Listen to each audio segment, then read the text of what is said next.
Hello, my friends, my warriors. This is Mary Mack of Mary Mack Show.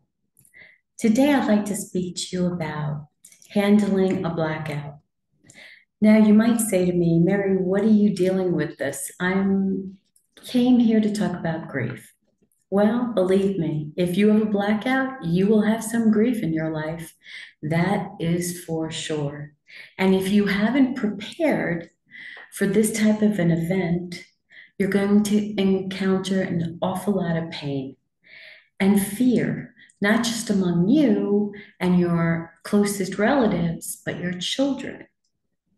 Now, little ones don't have a clue what goes on when all of a sudden there's no light in the house, or they can't turn on their treasured technology. You won't be able to give them the little phone or the tablet that they're accustomed to using. And now they look at you like, what's going on here, mom? Or what's going on here, dad? I had all this figured out. This is my routine, but now it's not. Now, you might think that this won't happen in your area of the world, but I can tell you that between hurricanes that cause different things to occur, trees that went and caused the downfall of many lines in the area, or the power plant, had a big issue, or the transformer blew, and you could hear it from your home. All of a sudden, there was this loud explosion, and you knew it was a transformer, so you weren't going to get power back very quickly. But in addition to hurricanes that I've lived through, the longest I was without power was 2.5 weeks in the middle of August in the summer. It was so hot and humid. It didn't matter whether you opened the windows or left them closed, you still had the same temperature. It was terrible.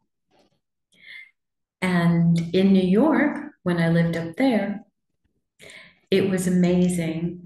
I was a young child when the first citywide blackout hit. And I remember that so clearly. There was no light anywhere. And if you weren't prepared, you just had to bear through it. Now, what I'm talking to you about is so vital right now because so much of the world is in chaos. And we know that. And we see it on YouTube almost every day. We might not hear it from the mainstream media because they don't want to frighten you and they don't want to let you know what's really going on, at least in the US. So I get a lot of my news from Sky News Australia, not the one in England, the one in Australia, who actually gives us quite a bit of information. And from other YouTube folks who tell us how to prepare for such a time as this. They're called preppers. And people always used to think that they were the gloom and doom type of people. But let me tell you, they provide an awful lot of information as to what you should purchase and have on hand for a blackout. There is talk that we could have an EMP, which is an electromagnetic pulse effect on the entire United States all at once. It wouldn't just be a region. It wouldn't just be in Florida. Um, it wouldn't just be up in New York. No, it would be complete. That would be pretty heavy duty. I don't know how all the electric companies would be able to restore power all at the same time. I know when we had a major hurricane in Florida, other utility companies from out of state would be on alert to come in and help us when we were really in dire straits. But if the entire country does not have power, I don't know how we would possibly bear that. But one of the things, in addition to food and clean water and some kind of heat, maybe even a generator if you can get it with solar panels.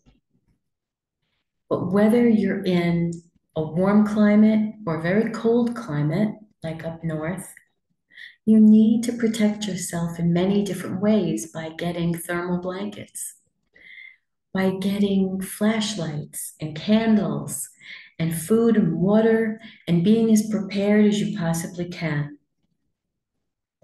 But the one thing that is really important to me is that you take the time to speak to your family about this possible EMP or this possible blackout. Now, in New York, when the entire city was blacked out and people were working in their skyrise um, buildings in Manhattan, they had to walk down all those flights of stairs and stay in the lobby overnight as long as it took to restore power because they couldn't be up in the buildings. It would be too hot. There would be no air. And they needed to be down on the front in the lobby of the building so that they could walk outside and get some air. And other people put on their tennis shoes and walked across bridges to get themselves home. It was quite an amazing thing at the time, and it lasted a while. And if I remember correctly, New York had two major blackouts.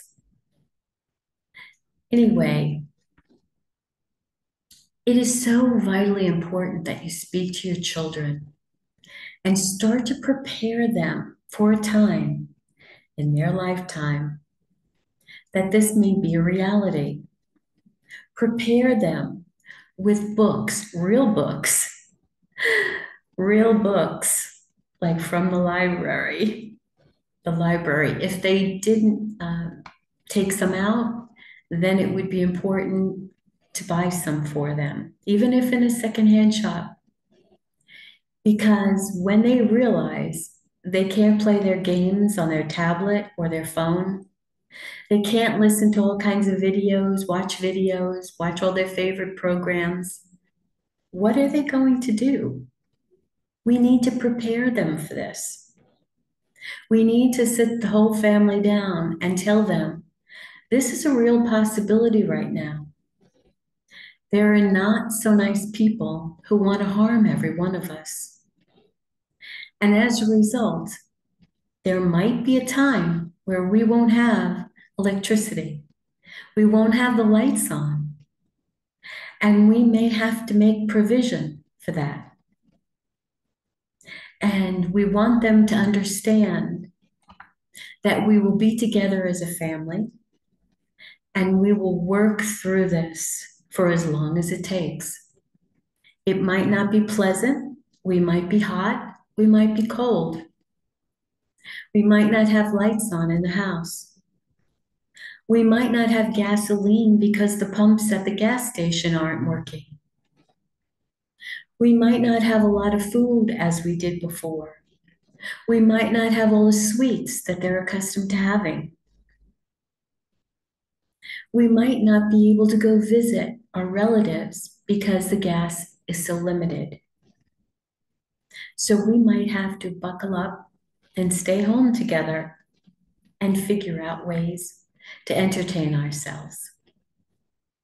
We need to look for our games, we need to look for our books, and anything that doesn't need recharging. We need to have candles on hand and so many other things that are vital for our survival.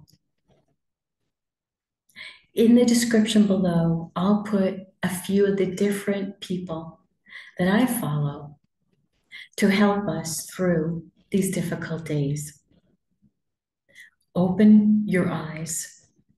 Be aware. We might get to a place where we will have brownouts. I have a dear friend in South Africa, and she tells me that the government actually turns off the electric at certain hours of the day because they don't want to overload the system. This is horrific. We're not accustomed to this. If you're in the middle of a conversation online, like I'm talking to you right now, and the power just goes out for hours in the middle of the day, you can't work, you can't communicate. And so that's what's going on in South Africa. What will happen where you live? I'm not sure. Maybe you've experienced already. And if so, I'm so sorry. Maybe you could write some comments below to tell us how you have withstood this difficulty in your own life so others can be helped and can learn from you. That would be wonderful. So I just want you to know that I'm praying for you because so much is going on in the world right now. And it's not very good, is it? But be aware. Listen to different YouTube channels instead of the major media, because we all know that the snippets you get in a few seconds or maybe 10 seconds worth of coverage on a particular topic will never give you everything you need to know. I love you. I hope you have a marvelous weekend. And I ask you to leave as many comments as you like to tell us what you've gone through, what may come our way and we just don't know it, and what you anticipate and how you've prepared. Thank you so much for joining me today. Please subscribe, like, comment as I asked, and share this with people who need to know this. Love you. Bye now.